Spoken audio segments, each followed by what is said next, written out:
437 years have passed since I last tasted bread.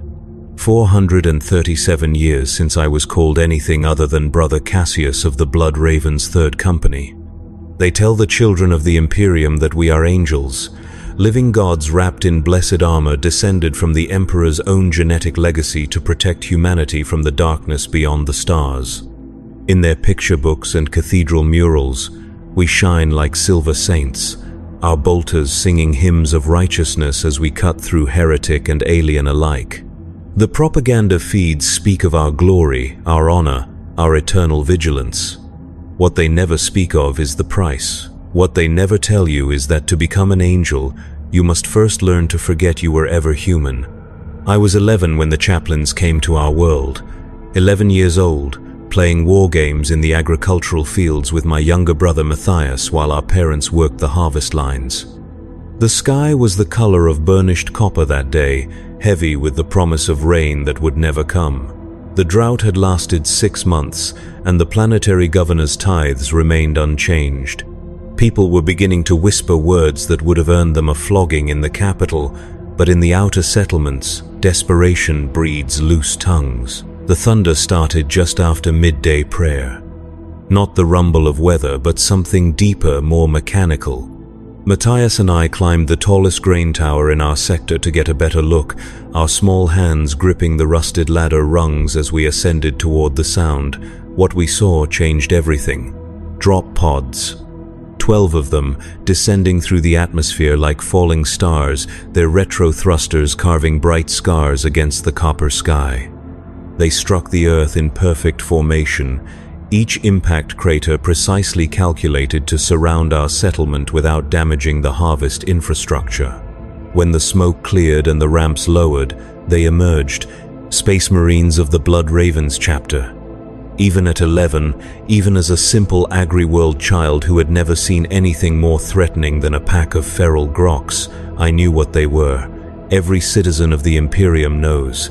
The Adeptus Astartes, the Emperor's chosen, angels of death, but seeing them in person, watching them stride through our settlement with their massive frames casting long shadows over the dust, I felt something I had never expected: terror. They were too large, too perfect, too far removed from anything human.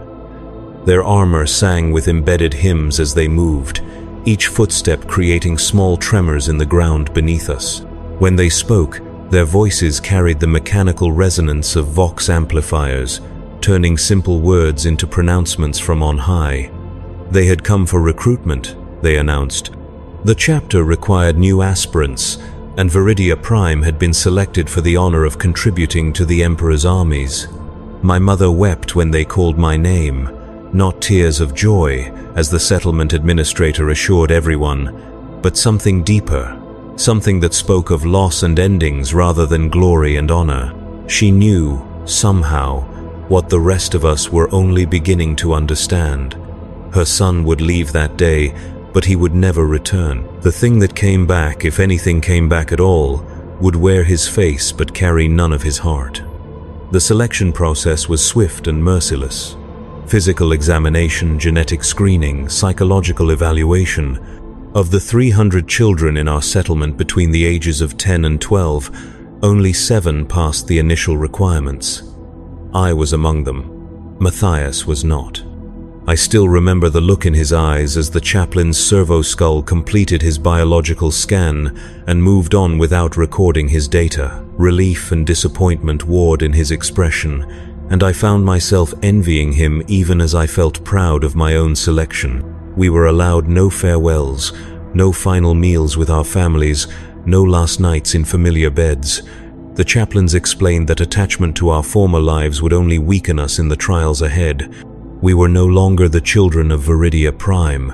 We were aspirants of the Blood Ravens, servants of the Emperor, and our old identities had become irrelevant impediments to our transformation. The journey to the chapter's fortress monastery took 3 months aboard a massive battle barge called the Litany of Fury. 3 months in the ship's lower decks, crammed into dormitories with aspirants from dozens of other worlds. Boys who had been farmers like me, but also former gang fighters from hive cities, tribal warriors from death worlds, and noble-born youth from civilized planets. The chapter cast its net wide, seeking not just physical strength but genetic compatibility with the gene seed of their primarch. During the voyage, we learned our first lesson about what it meant to serve the Astartes. We learned about expendability. Of the 47 aspirants who had boarded the ship, only 32 survived the journey. Some died from failed medical procedures as the ship's apothecaries began the preliminary organ implantation process. Others succumbed to the constant combat training, their bones snapping under the weight of conditioning regimens designed to prepare human children for superhuman trials. A few simply broke mentally, their minds unable to process the magnitude of what they were becoming. Those ones were the fortunate ones. They died quickly. The fortress monastery of the Blood Ravens sits on a moon called Aurelia's Grief, orbiting a dead star in a system long forgotten by imperial cartographers. It is a structure of impossible scale, carved from the moon's living rock and reinforced with adamantium bulkheads that could withstand orbital bombardment. Gothic spires reach toward the void like grasping fingers, each one housing training chambers, meditation cells, and the countless artifacts that the chapter has recovered from across the galaxy.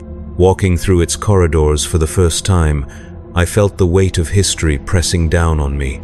10,000 years of warfare had passed through these halls. Thousands of aspirants had walked the same paths I walked, and most of them had died in the trying. The walls themselves seemed to whisper of failure and sacrifice, of boys who had dreamed of becoming angels and found only death waiting for them in the darkness. The true trials began immediately upon our arrival. They called it the proving, though I would later learn that this was merely the first of many tests designed to break us down and rebuild us according to the chapter's needs. For 6 months, we were subjected to physical conditioning that would have killed fully grown men from our homeworlds. We ran obstacle courses in powered armor too heavy for our developing frames. We fought hand-to-hand combat exercises against servitors programmed to maim rather than simply defeat us. We studied the Codex Astartes until we could recite its tactical doctrines in our sleep, and then we were tested on our knowledge while enduring pain that would have driven adults to madness. Of the 32 aspirants who had arrived on Aurelia's Grief, only 18 survived the first month. The others were interred in unmarked graves in the monastery's lower chambers, their names recorded in the chapter's archives but never spoken aloud again. We were forbidden to mourn them. We were told that grief was a weakness that would compromise our effectiveness as warriors. Those who showed signs of emotional attachment to their fallen brothers were subjected to additional conditioning, a process that involved drugs, hypno-indoctrination, and in some cases, surgical modification of brain chemistry. I learned to stop caring about the names of the boys who disappeared during training. It was a survival mechanism, but it was also something more fundamental, a necessary amputation of human empathy that would serve me well in the centuries to come. The first organ implantation came at the end of our initial training period. The secondary heart, they called it. A backup cardiovascular system that would allow us to survive wounds that would kill normal men. The surgery took place in the monastery's deepest chambers, in operating theaters that dated back to the days of the Great Crusade. Ancient machinery hummed with barely contained power as the apothecaries prepared their instruments, their servo arms moving with mechanical precision as they opened my chest and began reshaping my physiology. I was conscious throughout the procedure. The apothecaries explained that pain was part of the process, that learning to function while experiencing agony was a crucial skill for any space marine. They were right. Over the following years, I would be shot, stabbed, burned, frozen, poisoned, and crushed more times than I could count. The ability to compartmentalize pain and continue fighting would save my life again and again. But it would also cost me something essential. Something that I didn't even realize I was losing until it was already gone. The months that followed were a blur of additional surgeries and escalating trials. The os modula, which strengthened our bones until they could turn aside chainsword blades. The biscopeia, which enhanced our muscle density and reaction time beyond human limits. The Haymaster Men, which improved our blood's oxygen-carrying capacity and allowed us to survive in environments that would asphyxiate normal humans. Each implant brought us closer to the Astartes ideal, but further from the children we had once been. I stopped dreaming about my mother's bread during this period. I stopped dreaming about Matthias, about the copper sky of Viridia Prime, about anything that connected me to my previous existence. The chapter's conditioning programs were designed to sever these ties, to create warriors who would serve the Emperor without the distraction of personal loyalties or emotional attachments. They were remarkably effective. By the time I received my 13th organ implant, the catalepsian node that allowed me to remain alert even during periods of rest, I had forgotten what it felt like to miss home. I had forgotten that I had ever had a home at all. The black carapace was the final implantation, the interface that would allow me to merge with the machine spirits of power armor and weapons. It was also the most dangerous. Of the 11 aspirants who had survived to that point, 4 died during the procedure. Their bodies rejected the synthetic material, and they expired in agony as their immune systems attacked the foreign tissue. We watched them die in the recovery chambers, their forms convulsing as the carapace toxins spread through their bloodstreams. I felt nothing as they screamed. Nothing at all. This absence of feeling was the truest sign that my transformation was complete. I had become something that could watch children die without experiencing grief or compassion. Something that could witness suffering and remain focused on tactical objectives. I had become what the Imperium needed me to be. I had become a weapon. The ceremony that marked my full induction into the Blood Ravens took place in the chapter's Reclusium, a vast cathedral chamber carved from black stone and illuminated by thousands of devotional candles. Chaplain Mordecus spoke the words of binding, the oath that would tie my soul to the chapter's service for whatever remained of my existence. I knelt before the altar of the Emperor and swore to defend humanity against its enemies, to serve the throne without question, and to die before allowing dishonor to stain the chapter's reputation. When I rose from that altar, I was no longer the farm boy from Viridia Prime. I was Brother Cassius, battle brother of the Blood Ravens' 3rd Company, servant of the Emperor of Mankind. The name I had been given at birth was recorded in the chapter archives but never spoken again. That person had died during the transformation process, and what emerged was something new, something purposeful, something empty of everything that had once made him human. My first combat deployment came 3 months later. Aboard the strike cruiser Righteous Fury, our destination was a forge world called Metallica Zevon, where reports indicated a possible chaos incursion threatening the planet's industrial output. The journey took 6 weeks through the warp, 6 weeks during which I experienced my first true taste of what existence as a space marine would entail. Training. Constant, relentless, endless training.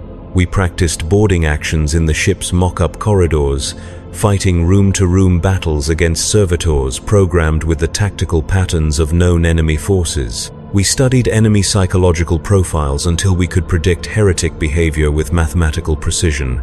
We maintained our equipment with devotional care, learning that every bolt, every power cell, every piece of equipment was a sacred tool in the Emperor's service.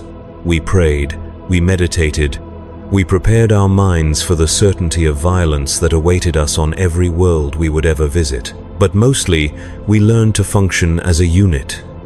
Individual identity, the sergeants told us, was a luxury that the Adeptus Astartes could not afford. We were not 11 separate warriors fighting for personal glory. We were a single weapon with 11 components, each one expendable if its sacrifice would serve the greater tactical objective. This lesson was reinforced through combat simulations where squad members were randomly designated as casualties, requiring the survivors to adapt their tactics on the fly while showing no emotional response to their brothers' deaths. I learned to watch my squad mates die and immediately reassess my firing angles to maximize the effectiveness of our remaining firepower. I learned to step over their bodies without breaking stride if the mission required forward momentum. I learned to strip ammunition and equipment from their corpses if supplies ran low. treating their remains as battlefield resources rather than the shells of men I had trained beside for months. These were necessary skills. In the campaigns that followed, they would save my life and the lives of countless Imperial citizens. But they came at a cost that the recruitment posters never mention. A price paid in the gradual erosion of everything that had once made me capable of human connection. Metallica 7 was a world of perpetual industrial twilight, its skies choked with the exhaust of 10,000 manufactorums, while its surface remained hidden beneath layers of rockcrete and steel. The chaos incursion had begun in the planetary capital's lower industrial sectors, where reports suggested that factory workers had been engaging in forbidden rituals involving the machine spirits of their equipment. Word and blade units had been dispatched to investigate, but their Vox communications had ceased 3 days before our arrival. Our mission was simple: investigate the source of the disturbance, eliminate any heretical influences we discovered, and restore the planet's manufacturing capacity to acceptable levels. The lives of the individual workers were considered acceptable losses if their sacrifice preserved the Forge world's strategic value to the wider war effort. We made planetfall during the world's artificial night cycle, when the manufactorums reduced their output to conserve reactor fuel. Our drop pods struck the industrial sector's primary thoroughfare with precision impacts, each one calculated to minimize damage to surrounding infrastructure while providing optimal tactical positioning for urban combat operations. When the ramps lowered and we emerged into the sulfur-tainted air, I got my first taste of what real warfare would be like. The silence was wrong. Metallica 7 should have been thundering with the sounds of industrial production, but the streets lay empty and quiet except for the distant hum of automated systems. Warning runes flickered from voxcasters mounted on corridor walls, broadcasting messages in high Gothic that spoke of quarantine protocols and mandatory curfews. The air itself tasted of metal and corruption, carrying scents that my enhanced olfactory systems identified as human decomposition mixed with something else, something that didn't belong in any Imperial database. Brother Sergeant Thalion raised his fist to signal a halt as we approached the first manufactorum complex. Through the facility's reinforced windows, we could see movement in the shadows. Human shapes, but moving in patterns that suggested coordination rather than panic. They were waiting for us. They had been waiting for some time. The first shots came from elevated positions, autogun rounds that sparked harmlessly off our power armor while revealing the positions of our attackers. They were indeed factory workers, but their flesh had been altered by influences that corrupted both mind and body. Mechanical augmentations sprouted from their limbs in configurations that violated every principle of orthodox Imperial technology, while their faces showed signs of mutation that spoke of exposure to warp energies. We responded with disciplined bolter fire, our weapons singing their hymns of purification as mass reactive shells found their targets. The corrupted workers died quickly, their modified bodies offering no protection against weapons designed to kill armored enemies. But for every cultist that fell, 2 more emerged from the shadows. They had been organized. They had been expecting us. They had prepared. The battle lasted 4 hours and took us through 17 different industrial complexes before we reached the source of the corruption. In the deepest levels of the primary manufactorum, we found what remained of the word-bearer infiltration team that had initiated the uprising. They had established a shrine to the Dark Mechanicus in the facility's reactor chamber, using the Forge world's own power systems to amplify their blasphemous rituals. The shrine itself was a fusion of technology and flesh that hurt to look at directly, a writhing mass of human tissue and corrupted machinery that pulsed with malevolent energy.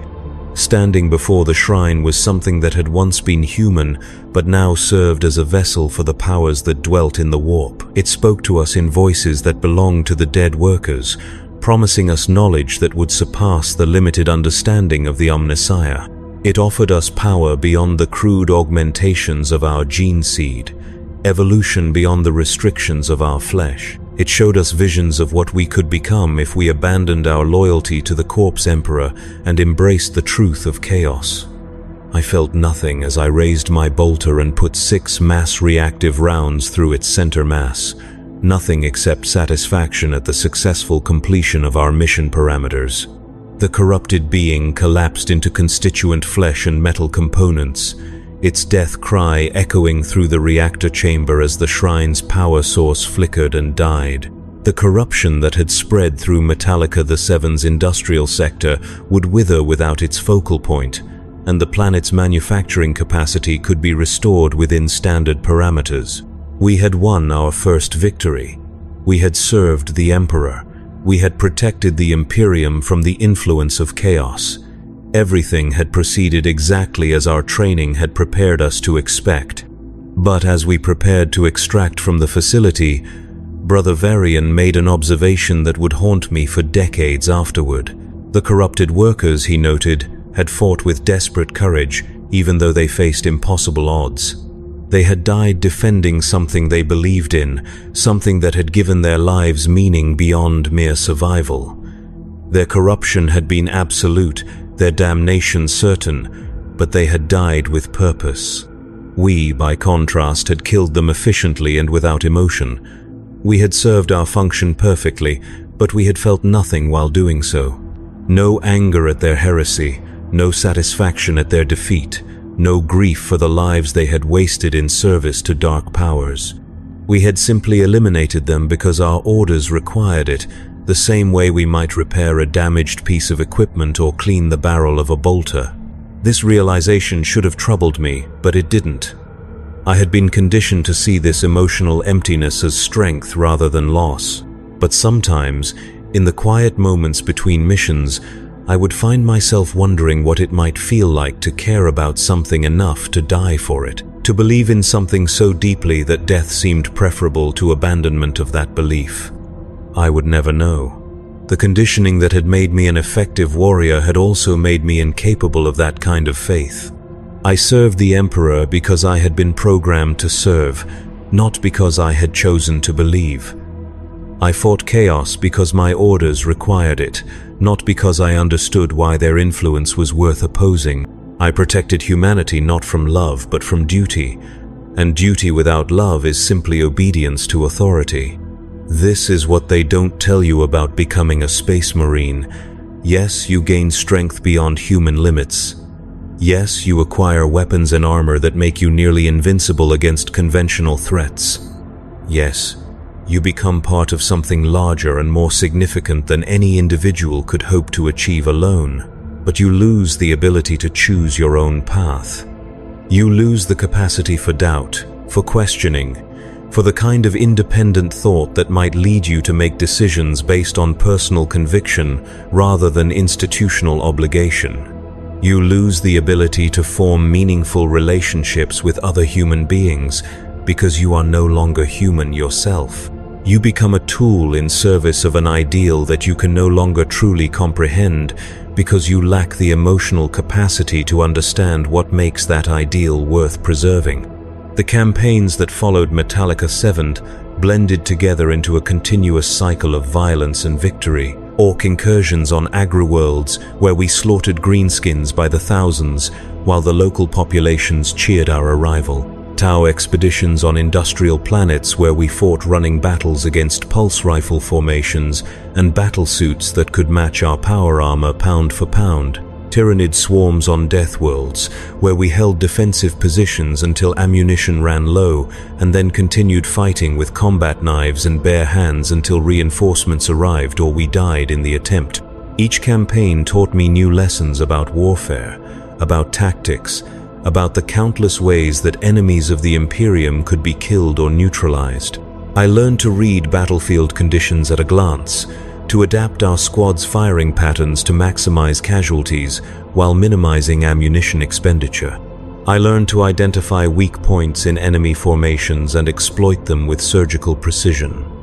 I learned to fight in every environment from the vacuum of space to the crushing depths of ocean trenches, against every type of threat, from mindless beasts to strategic masterminds, who could anticipate our movements and counter them with equal skill, but I never learned to care about the people we were ostensibly protecting.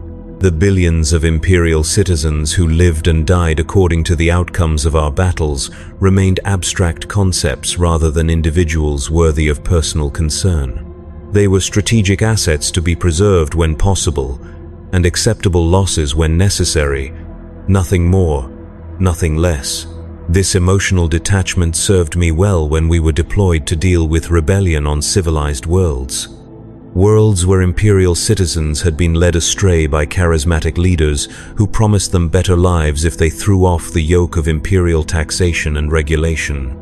Worlds where families fought against our arrival because they genuinely believed that independence would serve their children's interests better than continued membership in the Imperium. On Castellan IV, we fought through residential districts where every building had been turned into a fortress by citizens who had decided that death was preferable to surrender. They used furniture as barricades, kitchen knives as weapons, and their own children as human shields, because they knew that we would not hesitate to fire through civilian casualties to reach our tactical objectives. They were right. We didn't hesitate. We couldn't hesitate.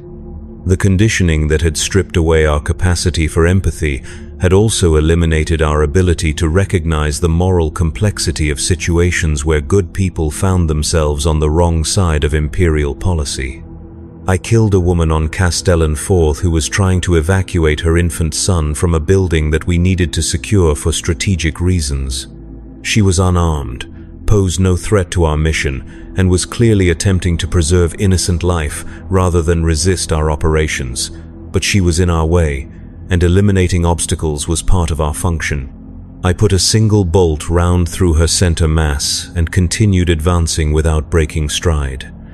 The infant died in the subsequent explosion when Brother Gavius used frag grenades to clear the rest of the building.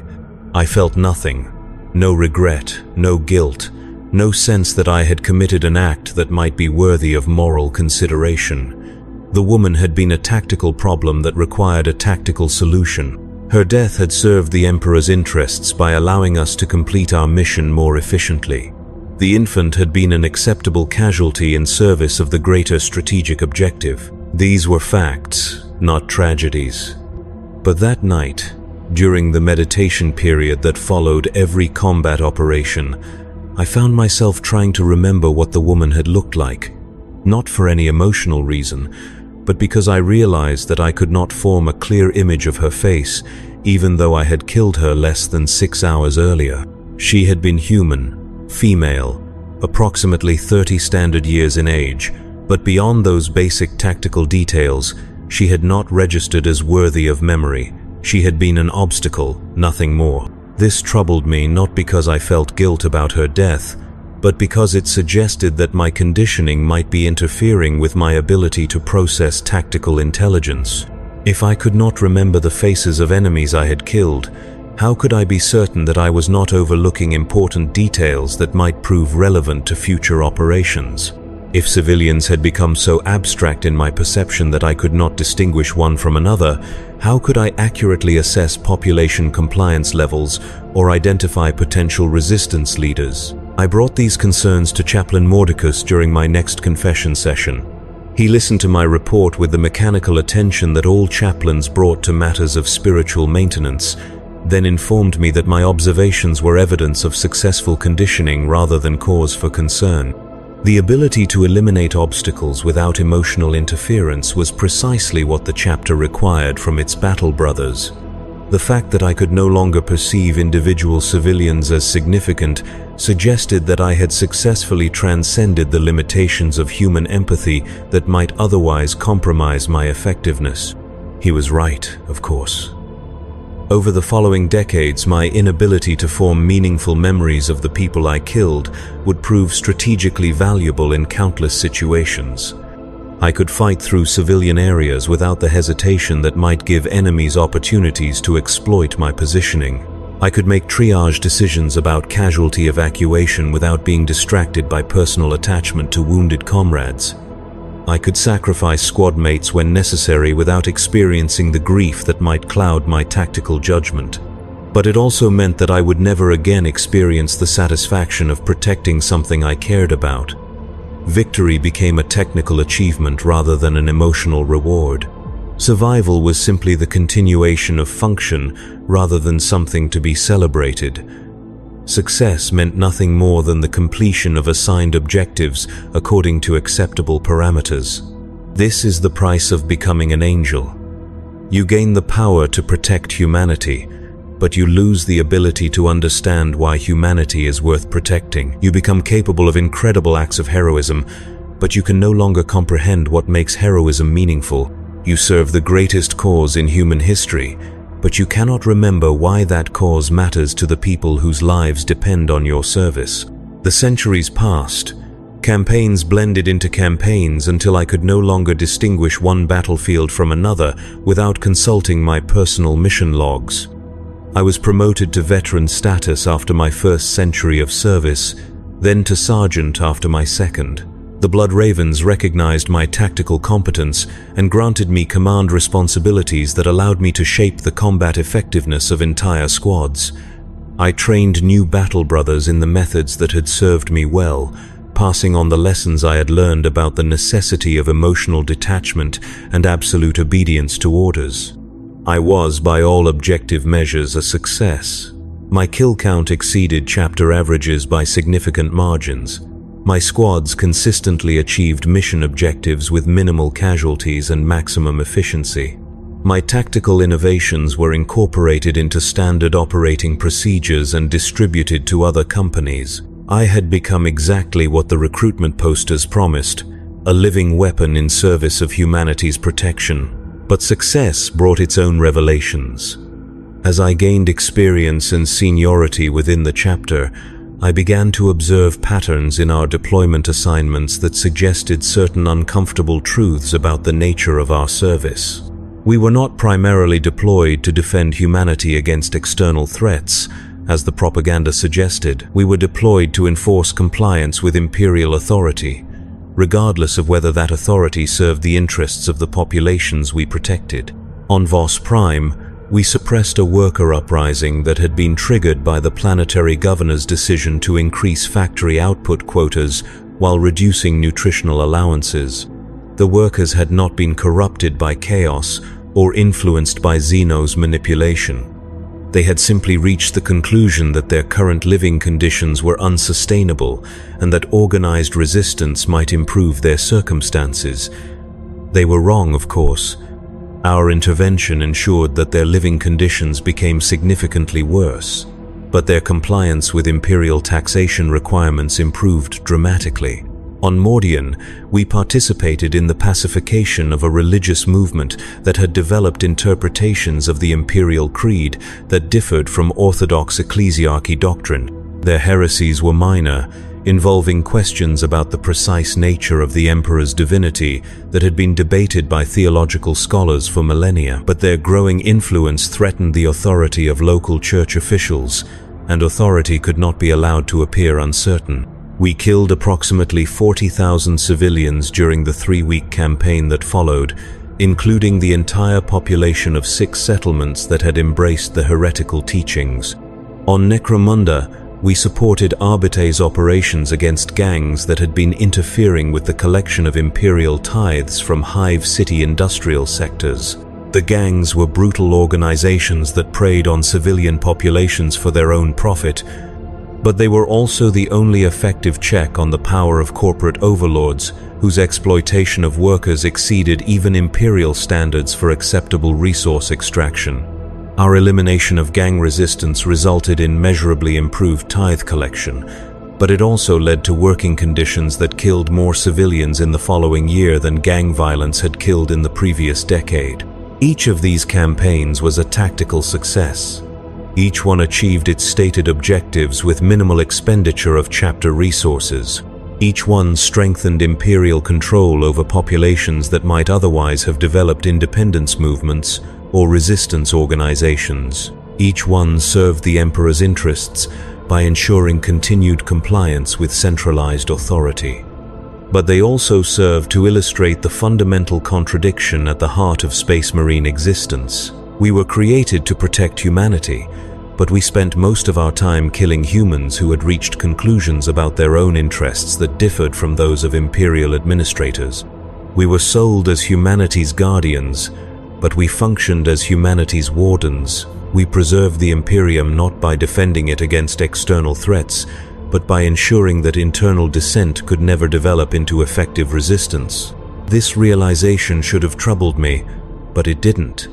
The conditioning that had made me an effective warrior had also made me incapable of questioning the fundamental assumptions underlying my service. I could observe patterns and draw tactical conclusions, but I could not evaluate those conclusions according to moral criteria that might suggest alternatives to my current function. I served because I had been programmed to serve, not because I had chosen to believe that service was inherently valuable. But observation, even without emotional response, still provided information, and over time, that information began to accumulate into an understanding of what I had truly become. I was not a guardian angel protecting innocent civilians from monstrous threats. I was an enforcement mechanism, ensuring compliance with political structures that prioritized stability over justice, efficiency over compassion, and authority over individual welfare. I was not a hero serving a cause greater than myself. I was a tool wielded by administrators who had never experienced combat, but understood that violence could solve problems that negotiation and compromise could not address effectively. I was not protecting humanity. I was controlling it. The 4th century of my service brought assignment to the Death Watch, the chamber militant of the Ordo Xenos tasked with eliminating alien threats to Imperial space.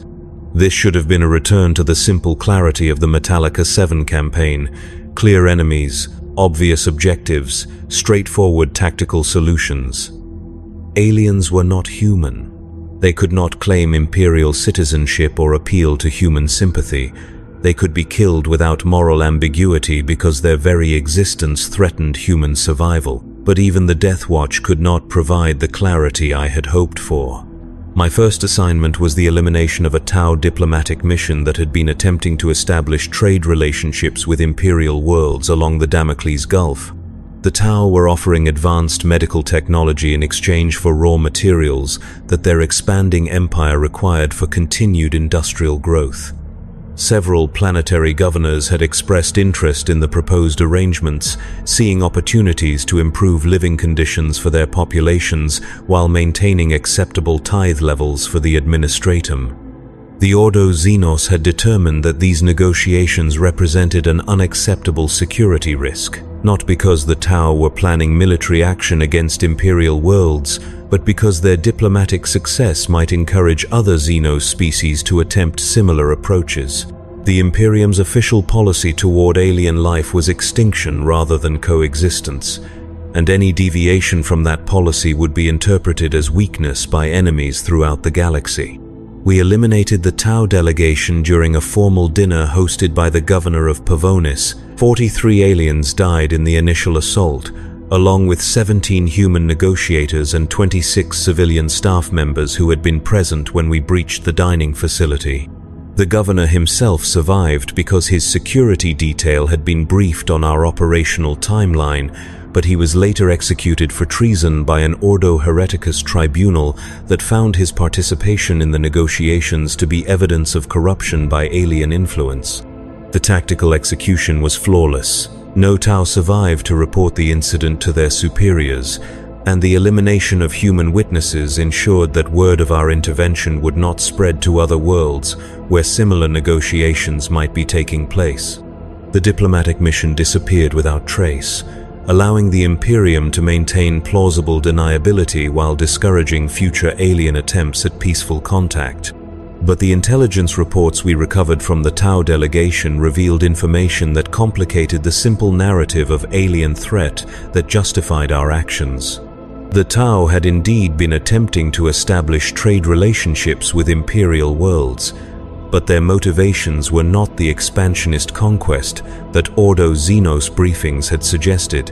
Their empire was struggling to support refugee populations displaced by Tyranid swarm incursions, and they needed additional resources to maintain civilian survival rates at acceptable levels. Their offers of medical technology were genuine attempts to provide valuable goods in exchange for raw materials that the imperial worlds could spare without compromising their own strategic capabilities. The Tau had been attempting to save lives, not human lives perhaps, but lives nonetheless. They had been offering solutions to problems that killed thousands of imperial citizens every year. They had been trying to create relationships that might reduce conflict rather than escalate it. And we had killed them for it. This should not have mattered to me. Tau civilians were still aliens, regardless of their circumstances. Their survival was not my responsibility, and their destruction served imperial interests by eliminating a potential long-term threat to human expansion. The fact that they had been motivated by desperation rather than aggression was tactically irrelevant to the strategic necessity of maintaining imperial isolation from alien influence.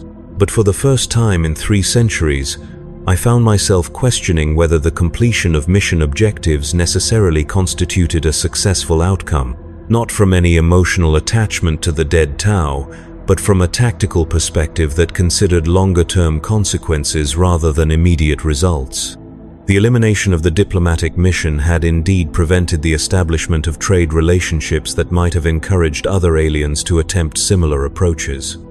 But it had also eliminated opportunities for intelligence gathering that might have provided valuable information about Tau capabilities, intentions, and weaknesses.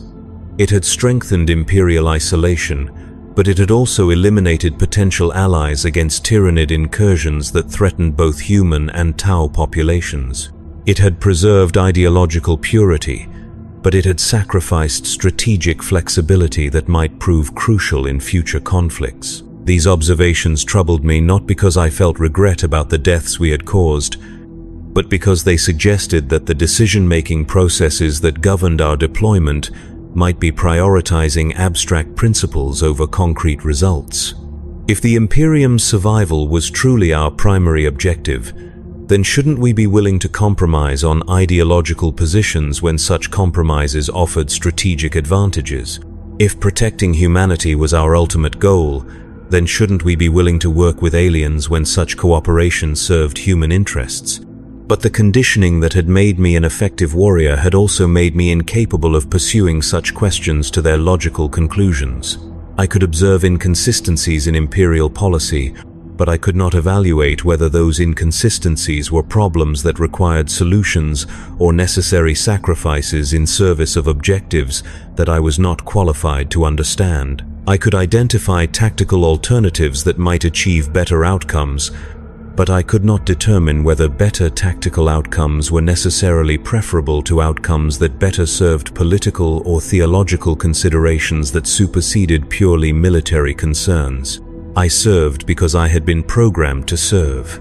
The fact that I no longer understood why my service was valuable did not change my obligation to continue serving. The fact that I could no longer remember what I was fighting to protect did not eliminate my duty to continue fighting. The fact that I had become something that could question its own purpose while remaining incapable of changing its behavior was simply another aspect of what I had become. The final revelation came during my 5th century of service, on a world whose name I was ordered to forget immediately upon completion of our mission. A world that officially did not exist in imperial records, though it had once been home to 17 billion human souls. We were deployed there not to fight aliens or heretics, but to eliminate evidence of a failed experiment in imperial genetic engineering. The world's population had been selected for a project that would have created humans capable of surviving in environments too hostile for normal colonization. Enhanced lung capacity for thin atmospheres, modified skin pigmentation for high radiation environments, improved bone density for heavy gravity worlds. The Adeptus Mechanicus had promised the Administratum that such modifications would allow imperial expansion into previously uninhabitable systems, opening new frontiers for human colonization without the massive infrastructure investments that terraforming required. The project had succeeded beyond all expectations. The modified humans were indeed capable of thriving in hostile environments, but they had also developed capabilities that their creators had not anticipated. Enhanced cognitive function, improved disease resistance, extended lifespans that exceeded normal human ranges by centuries rather than decades. They had become something new, something that might eventually supersede baseline humanity entirely. This could not be allowed. The Imperium was built on the fundamental assumption that human nature was static, that the species had achieved its perfect form during the dark age of technology, and that any deviation from that form represented corruption rather than evolution. The modified humans represented a challenge to every principle that justified imperial authority over human affairs. If humanity could be improved through scientific manipulation, then perhaps other aspects of imperial doctrine were equally open to revision. The solution was total population elimination, followed by orbital bombardment that would reduce the world's surface to molten glass. No evidence of the experiment would survive. No modified humans would escape to spread their genetic alterations to other worlds, and no records would exist to suggest that the project had ever been attempted. The world would become another cautionary tale about the dangers of unsanctioned scientific research, a reminder of why the Adeptus Mechanicus required careful oversight from orthodox imperial authorities. We were chosen for the mission not because of our combat capabilities, but because of our psychological conditioning. Normal Imperial Guard regiments might experience moral qualms about exterminating human populations that posed no military threat. Planetary defense forces might question orders that required them to kill their own species for the crime of successful evolution. But Space Marines could be relied upon to follow orders regardless of their personal feelings about those orders, because we no longer had personal feelings that might interfere with our operational effectiveness.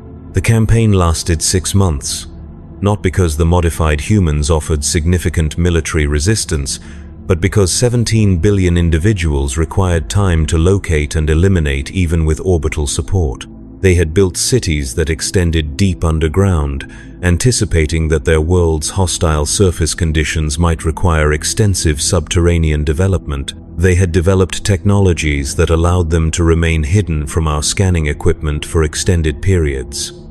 Most significantly, they had created social structures that prioritized collective survival over individual preservation, meaning that parents would sacrifice themselves to protect their children, and communities would coordinate their defensive efforts rather than fragment into competing factions. They fought us with a desperation that I had rarely encountered in previous campaigns.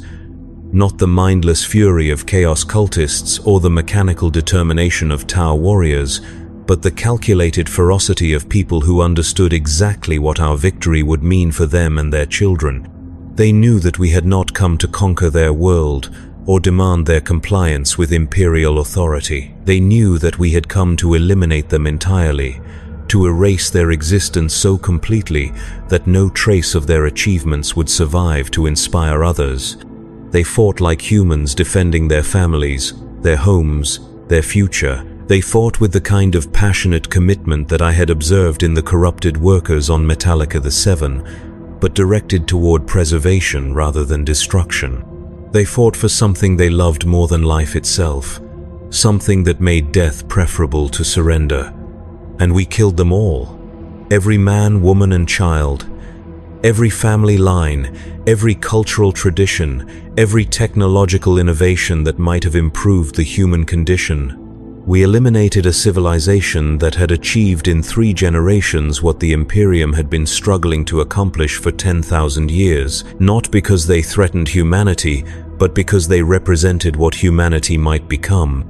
I was present for the final phase of the operation, the elimination of the last underground shelter complex, where approximately 12,000 civilians had taken refuge. Men and women who had never taken up arms against the Imperium, children who had been born after our arrival and would die before their first birthdays, elderly individuals whose only crime was surviving long enough to witness the apotheosis of their species. They were not hiding when we breached their final defenses. They were not begging for mercy or attempting to negotiate terms for their survival. They were singing. 12,000 voices raised in harmonies that resonated through the tunnel systems they had called home, melodies that spoke of love and loss and hope despite the certainty of extinction. They were singing because they wanted their last act as a species to be beautiful rather than desperate, creative rather than destructive, human rather than merely functional. I killed them while they sang. We all did. Our bolters sang their own hymns as mass-reactive shells found their targets, each shot precisely calculated to ensure maximum casualties while minimizing ammunition expenditure. The music stopped in sections as voices were silenced forever, until only echoes remained to mark the passage of the last genetically enhanced humans in the galaxy. When the killing was finished and the orbital bombardment began, I stood on the command deck of our strike cruiser and watched the world die. Cyclonic torpedoes cracked its crust, while virus bombs sterilized any organic material that might have survived our ground operations. Within 6 hours, the world that had once been home to 17 billion enhanced humans had become a ball of cooling magma orbiting a star that would eventually be removed from Imperial navigation charts. The mission was a complete success. No evidence survived to suggest that the genetic enhancement project had ever been attempted. No modified humans escaped to spread their alterations to other worlds. No records existed to indicate that humanity might be capable of evolution beyond its current limitations. The Imperium remained secure in its assumptions about the static nature of human biology and the necessity of preventing unauthorized scientific research. But as I watched that world burn, I found myself remembering something I had not thought about in centuries: the taste of my mother's bread. Sweet honey and grain from the southern fields of Viridia Prime, baked in the early hours before the work bells rang across our settlement. The memory came without warning, without context, without explanation. I had not thought about my mother or my childhood or anything connected to my previous existence since my first century of service.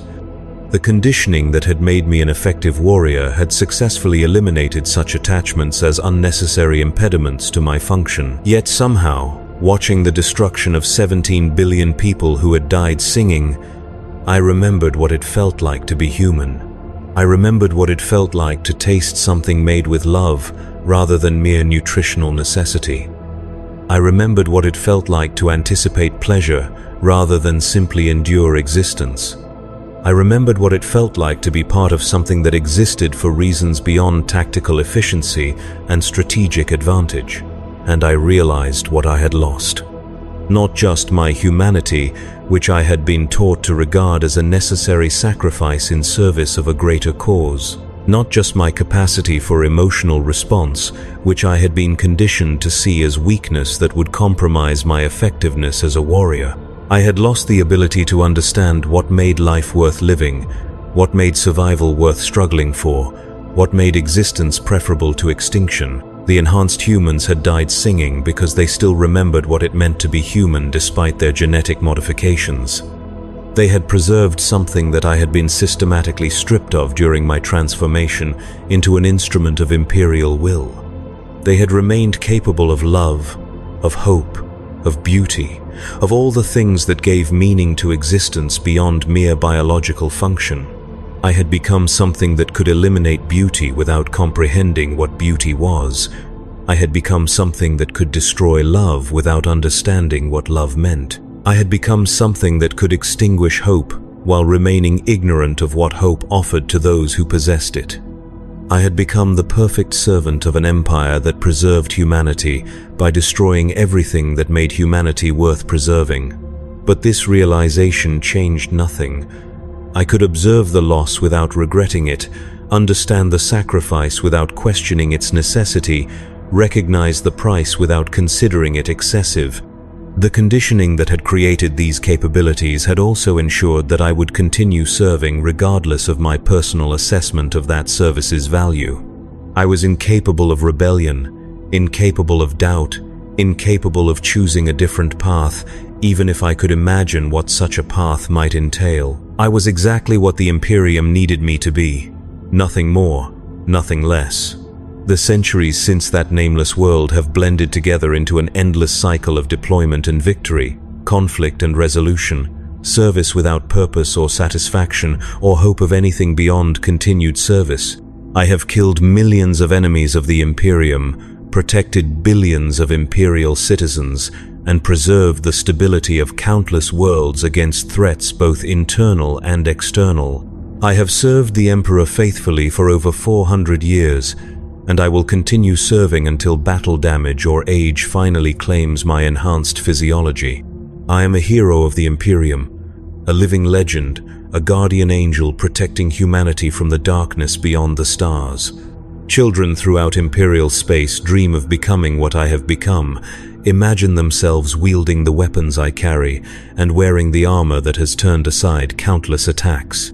They see me as the embodiment of everything noble and pure about human civilization, a figure worthy of worship and emulation. They do not know that I can no longer remember why their dreams matter. They do not know that I have forgotten what it feels like to care about anything beyond the completion of assigned objectives. They do not know that I have become something that can protect them without understanding what makes them worth protecting, something that can serve their interests without comprehending what those interests entail. They do not know that in becoming their guardian, I have ceased to be one of them. And perhaps that is the greatest victory chaos could achieve against the Imperium. Not the corruption of its servants, but the creation of servants so pure in their dedication that they can no longer comprehend the value of what they serve. Not the destruction of humanity, but the transformation of humanity's protectors into something that preserves human life without preserving human meaning. We are the Adeptus Astartes. We are the Emperor's finest warriors. We are the shield that stands between mankind and the darkness that would devour it. We are no longer human, and we have forgotten why humanity matters. But we will continue serving. We will continue fighting. We will continue killing in the Emperor's name until nothing remains of us but the echoes of bolter, fire, and the memory of wars whose purpose we can no longer recall. We are angels without heaven, guardians without understanding, protectors without love. We are exactly what we were designed to be.